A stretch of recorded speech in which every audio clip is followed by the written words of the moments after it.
ברוכים הבאים לניו יורק.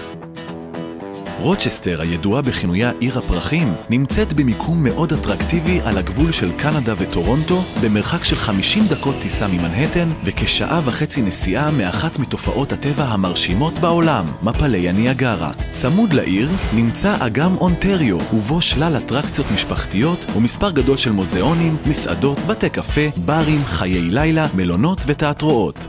רוצ'סטר נחשבת כאחת הערים היציבות ביותר מבחינה כלכלית בארצות הברית, עם מעל ל11 אוניברסיטאות ומרכזי רפואה מהגדולים בארצות הברית. נמל התעופה סן סבסטיאן נמצא כ-20 דקות ממרכז העיר, ואזור המטרופולין הינו הכלכלה השנייה בגודלה במדינת ניו יורק, אחרי העיר ניו יורק. רוצ'סטר נבחרה כאחת מ10 הערים הטובות ביותר לגידול משפחה ואיכות חיים טובה. זה הזמן להשקיע ולרכוש בית פרטי עם תשואה למעלה מ-12%, סוחר מהיום הראשון וביטוח הנכס על ידי צד ג', תחזוקה ומבנה וטייטל אינשורנס. מעולם לא היה קל ובטוח כל כך לרכוש נכס בארצות הברית. חברת הניהול, בעלת ניסיון של למעלה מ-25 שנים, אחראית לתפעול השוטף של הנכס, גביית התשלומים וההתנהלות מול הרשויות. רוצ'סטר ניו יורק, ההשקעה הטובה ביותר במדינת ניו יורק.